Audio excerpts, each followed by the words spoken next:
नमस्कार, मैं अन्नू और आप देख रहे हैं आजकल न्यूज़। भारत सरकार ने 2002 में गुजरात के पश्चिमी राज्य में दंगों के दौरान प्रधानमंत्री नरेंद्र मोदी की भूमिका की जांच करने वाली एक बीबीसी डॉक्यूमेंट्री को बैन करने के लिए आपातकालीन कानूनों को लागू किया है और डॉक्यूमेंट्री को सोशल मीडिया प्लेटफॉर्म से प्रतिबंधित कर दिया है। भारत के विदेश मंत्रालय के प्रवक्ता अरविंद बागची ने डॉक्यूमेंट्री को एक विशेष बदनाम कथा को आगे बढ़ाने के लिए डिज़ाइन किया गया एक प्रचार टुकड़ा कहा है। सूचना और प्रसारण मंत्रालय के एक वरिष्ठ सलाहकार ने कहा है कि भारत के सूचना और प्रौद्योगिकी नियमों के तहत सरकार को उपलब्ध आपातकालीन शक्तियों का उपयोग करके डॉक्यूमेंट्री ब्लॉक करने का निर्देशन जारी किए गए थे।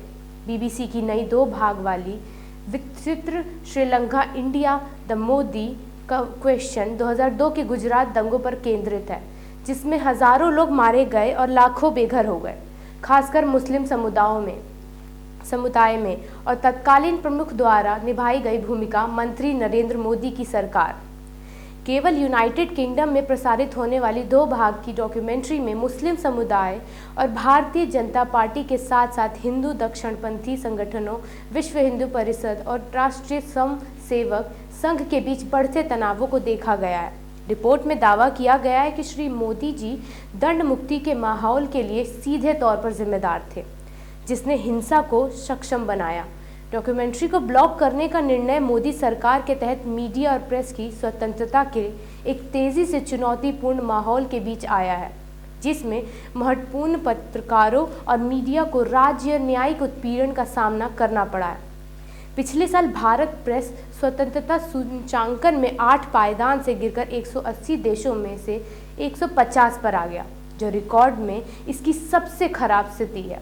ऐसा नहीं है कि फिल्म में कुछ भी नया नहीं है। तत्कालीन मुख्यमंत्री, जो आज प्रधानमंत्री की कुर्सी पर काबिज हैं, के लिए विशेष रूप से हानिकारक बात यह है कि उस समय ब्रिटिश सरकार ने गुजरात हिंसा के कारणों की अपनी जांच की थी और मोदी को सीधे तौर पर जिम्मेदार पाया था। इस रिपोर्ट को स्पष्ट कारणों से गोपनीय रखा गया था।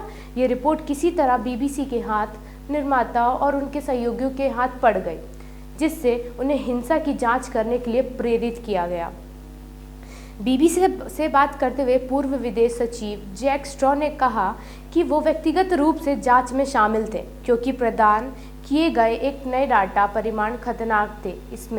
इसके बारे में बहुत चिंतित था, इसलिए मैं इसके बारे में बहुत चिंतित था। मैंने काफ़ी व्यक्तिगत रुचि ली, क्योंकि भारत एक महत्वपूर्ण देश है जिसके साथ हमारे संबंध हैं और इसीलिए हमें इसे बहुत सावधानी से संभालना पड़ा।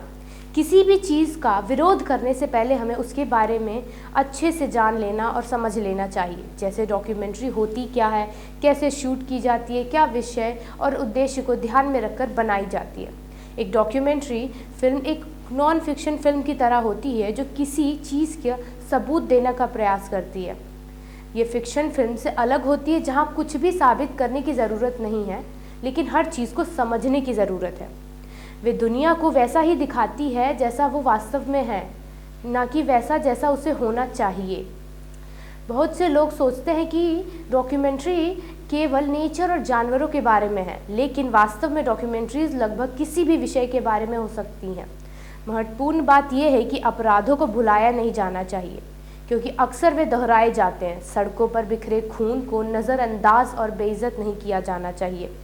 इस बात का भान होना चाहिए कि उन घटनाओं का दोहराव ना हो। धन्यवाद। देखते रहिए आजकल न्यूज़।